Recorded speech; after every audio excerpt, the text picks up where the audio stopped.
So yun mga kawaw, tapos na tayo magpa-change oil. Medyo maingay yung vlog ko kanina. So i-brief ko lang. Ang change oil interval na ginagamit ko as preventive maintenance sa sasakyan is every 5,000 kilometers. So yun yung tingin ko pinaka-safest. Yun din yung ina-advise sa mga talyer, sa mga auto supplies, and yun sa mga napupuntahan nating auto services. So ang ginagamit nating langis, gaya ng sinabi ko kanina, yung multi-grade na langis. Hindi tayo gumagamit ng fully synthetic kasi nung nasa transport company pa ako, ang sabi pagka fully synthetic ang ginamit mo, hindi ka na pwedeng mag-switch ulit sa multi-grade, parang nagkakaroon yata ng chemical reaction. So pwedeng masira daw yung makina, yung sabi nila. So although hindi ko na sinubukan kasi mahirap na, baka ganun yung mangyari. So ginagamit ko is multi-grade LC28 na lang, na every 5,000 kilometers nakakapag-change oil ako. So palit lahat yon, pati filters, oil filter, tapos air cleaner. Pag pwede pa yung air cleaner, pwede namang ano lang yun eh, linis lang, bubugahal lang ng hangin.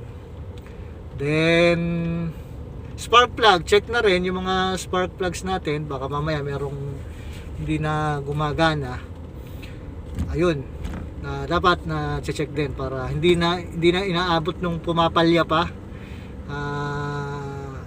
Mahirap pagka inabot na ng palya. So yun yung mga preventive maintenance na ginagamit ko. Kung ang sasakyan naman is hindi ginagamit, or kasi minsan yung iba, lalo ngayon pandemic, hindi na umaalis, nasa bahay na lang, kahit wala pang 5,000 kilometers, okay na i-change oil yon. Siguro sa loob ng 3 months, kung hindi talaga ginagamit, dapat ma-change oil din yun. Kasi may expiration din yung langis natin. Hindi porket hindi umabot ng 5,000 kilometers dahil hindi nga nagagamit, hindi na natin i-change oil. Kasi yun nga, may expiration din yung langis. So dapat kung 3 months na siya, hindi nagagamit, di man lang umaandar o di tumatakbo, dapat change oil pa rin. So every 5,000 kilometers or 3 months kung hindi nagagamit, whichever comes first. Yun ang treatment natin doon, para yung engine natin ma-prolong yung buhay, kasi yan ang buhay ng makina ng sasakyan eh, engine oil. Mas mahal kasi kung tayo ay aabutin pa ng katok. Kung na-blow-by na yung makina mo, then kailangan i-overhaul or palitan, mas malaki yung gastos. Unlike sa change oil, ano lang yan eh, maximum of 1,500 yan ang gastos mo every change oil eh. Matagal naman ang change oil mo, every 5,000 kilometers naman. So worth it na din talaga, at least naalagaan mo naman yung sasakyan mo, yung makina mo. Hindi ka kakaba-kaba every time na bibiyahe ka. Yun, then tire gauge, check na rin para sa efficiency ng yun, kasi dapat yung tama yung nakalagay na hangin doon sa mga gulong natin para efficient din sa, medyo nakakatipid din daw yan sa konsumo ng gasolina pagka tama yung hangin na nakalagay doon sa sa sasakyan, sa gulong. Yun, makikita niyo yan dito sa gilid, dito sa may seatbelt area, sa may pintuan. Makikita niyo yan kung ano ang tamang pressure ng hangin na dapat ilagay natin sa sasakyan harap at saka sa likuran. So ngayon ito, nagde-drive tayo pauwi na, para okay na change oil na to. So after 5,000 kilometers na naman to bago i-change oil ulit. Yun, ilang pointers pa dapat yung pakiramdaman nyo rin yung sasakyan nyo, kung ano yung nararamdaman, yung parang hindi normal sa kanya. Katulad halimbawa kung may mga umiingay or may mga tumutunog-tunog, dapat ipa-check nyo na habang maaga pa. Hindi yung kung kailan malaki na yung sira tsaka natin ipapagawa, mas lumalaki yung gastos natin doon, di tayo nakakatipid doon. Ako pag nagpapa-change oil, usually ako na mismo bumibili ng langis. Kasi sa mga auto services may mga pad up pa yan eh. So ako bumibili ako sa mga gas stations, ng mga suppliers, tapos bili na rin ako ng filter, spark plug. Ako na rin ang bumibili kasi para mas medyo makatipid. Nagpapad up pa kasi yan usually sa mga sa mga auto services na pinagpapa-change oil plus labor pa. So yun, medyo kala ko yung gastos. Kaya ako na mismo yung bumibili ng pyesa ko. Nakakapag-canvas ako, then napipili ko yung maganda na quality naman. So ngayon guys, ECQ pa rin tayo. Follow the protocols at saka yung mga health protocols, saka yung mga sinasabi ng ating local government para ma-prevent itong pagkalat ng COVID-19. So far parang second week of ECQ, medyo maganda naman yata yung response nung ang maganda naman yung epekto nitong ECQ. Medyo bumaba yung cases dito sa Laguna, parang ganun yung pagkakarinig ko sa news, although hindi ako sigurado, pero parang ganun eh. Yun. Stay home, stay safe guys. Tapos shout out nga pala kay Mr. Awel Barredo ng Quezon Province, kay Mr. John Ali, ating inspectorate po namin yan. Si Sir Eli Lucito, nasa Bicol ngayon. Shout out po Sir Eli, ingat kayo dyan. Si Junior Ansures ng Balagtas Bulacan, San Juan Balagtas Bulacan. Shout out sa'yo Junior, kumusta na? Salamat. Dati kong office mate si Sharon Rose Alfero. Ma'am Sharon, kumusta ka na? Hopefully okay kayo dyan. Tagal na nating di mga nakita-kita. Yun. Shoutout na rin kay Eric Rodelas, anak niya si Jace Rodelas. Si Kuya Tom Padilla, shoutout sa'yo Kuya Tom. Yun, balita ko busy ka na dyan. Daan ka minsan dun sa bubuksang shop, auto service shop ni kasama natin Dino, yung Tico Garage Auto Services. Malapit ng magbukas siya. Shout out Dino Boy. Sino pa ba? Yun, kung gusto nyo, kung malapit kayo to sa area, pwede kayo doon. April 19 yata yung soft opening niya. Parang ganun ko nakasabi sa akin ni Dino. Sa Ticob, Laurel, Batangas. So binabagtas natin tong San Vicente Road, San Pedro. Okay. So yan, medyo madalang mga sasakyan. So talagang expected naman natin yan madalang, kasi nga under ECQ po din, wala masyado nakakalabas pa. Okay, so yun, ito yung device guess.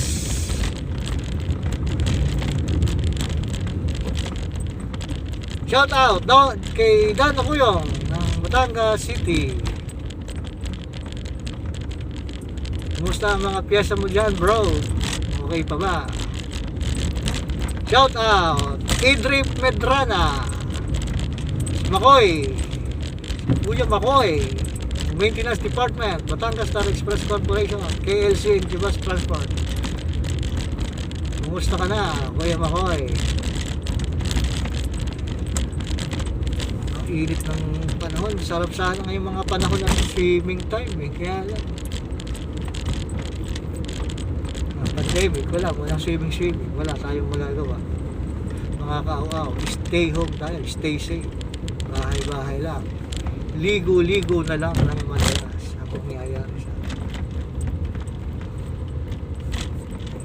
shout out dito kay Michael Ramos, kasamang Mike, kumusta ka na? Medyo mahigpit pa sa mga borders po ngayon yung mga kasamahan nating mga siklista, medyo huwag muna kayong lalabas kasi hindi naman kayo pag long ride pa, dahil na pwede siguro short ride lang sa mga barangay nyo lang, within the area lang kayo papawis, hindi pa talaga po pwede sa ngayon. Kaya yun, station meron na rin palang ano rito, modernized jeep, biyaheng langgam, sa kaya ang pila nyo, air condition, HVAC din kaya. Hey, shout out kay Belen Rosales Vieja, kumusta ka na Ma'am Belen? Ellen Chavez, shout out sa'yo. Melba Chavez Arda, magkapatid niya. Saka si Dennis Nicolas Chavez. Hindi ka pa yata nakakasampa ulit ng barko, paring Dennis. Medyo pandemya talaga, apektado ng madami. Pero kailangan dire-diretso lang tayo. Huwag tayong susuko sa mga pangarap natin. Dire-diretso lang kahit na anong hirap. Magbubunga din naman yung sakripisyo natin na to. Basta magtutulungan lang tayo, babalik din sa normal lahat yan. May awa ang Diyos. Lagi ang tatandaan. Shout out kay Chloe Pay Gukoyo, tsaka kay Arnel Gukoyo. Padi, naikabit na yung mga piyesang binili ko sa'yo. Salamat ng marami sa discount. Laki talaga ng natipid ko. Salamat sa mga pabor. Sa ulitin, siyempre kay Kuya Noni Bolfane, yan. Kasama ni Kuya Arnel yan sa auto supply.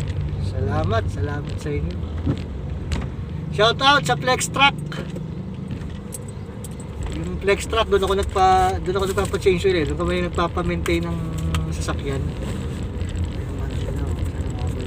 Calling card yun, hindi sa akin. Flex Truck Off-Road Auto Works, yan. Tayo nagpapa-maintain ng ating sasakyan, mechanical at saka electrical. Yun ang nakakawawa, yung mga sasakyan nyo. Importante yun, yung mechanical check-up tsaka electrical. Mga fan belts ninyo, i-check nyo. Baka mamaya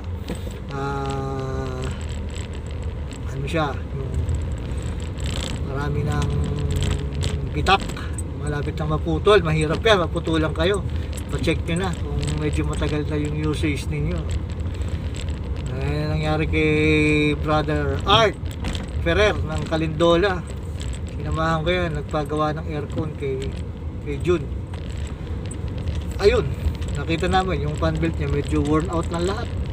Medyo lapit na maputol. Buti hindi kung inabot yun, ako yari. Ganun din yung mga alternator niya. Medyo pina-check na rin namin. Ako, nagpa-check ako yung starter kasi talagang hindi na, minsan umaandar, minsan hindi. So nagpalit ako ng rotor, tapos yung mga diode. Yun, okay na ulit. Nga pala, hindi ako yun, nung nagpa-repair ako ng starter, hindi naman ako yung trade-in. Hindi, yung original, yung nakakabit mismo sa akin, pina-repair ko lang yun. Kung ano lang yung sira, yun lang yung pinabaklas ko. Yun lang yung pinalitan. Yun lang yung ginawa. Mas okay kasi sa akin pagka kung ano, yung stock pa na na pyesa, yung mini-maintain ko, mas maganda eh. Original. Yung nga. Ayun. So, kanan na tayo dito. Malapit na tayo sa house. Yun.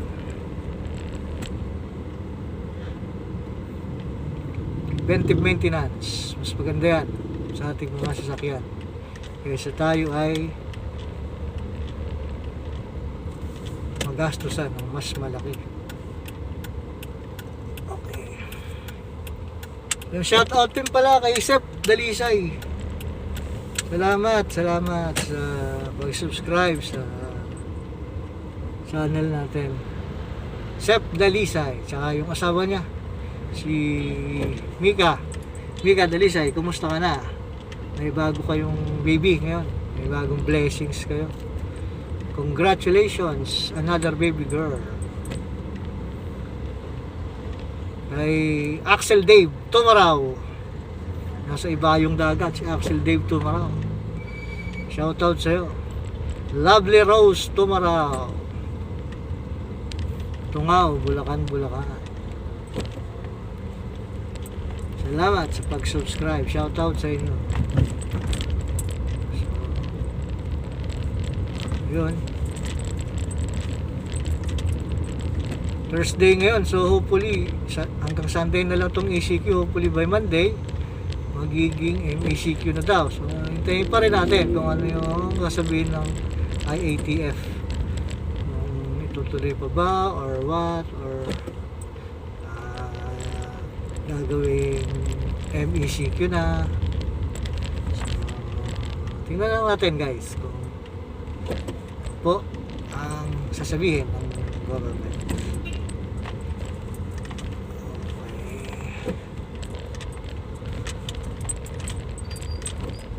Sana bumaba na tong case ng ng COVID-19.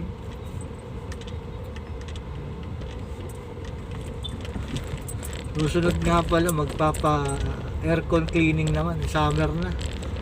Dapat yung aircon na lilinis at least every 1 year or 1.5 year para hindi nagkukurod.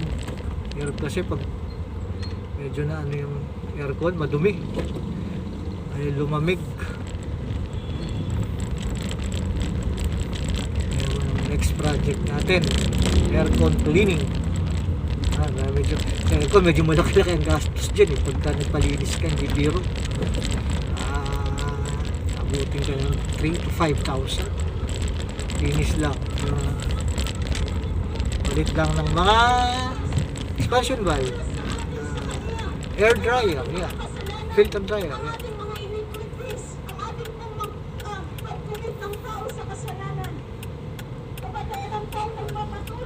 Tayo.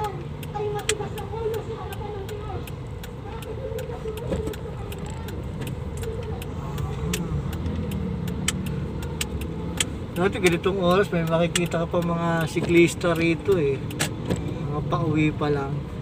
Wala na ngayon kasi nga CQ.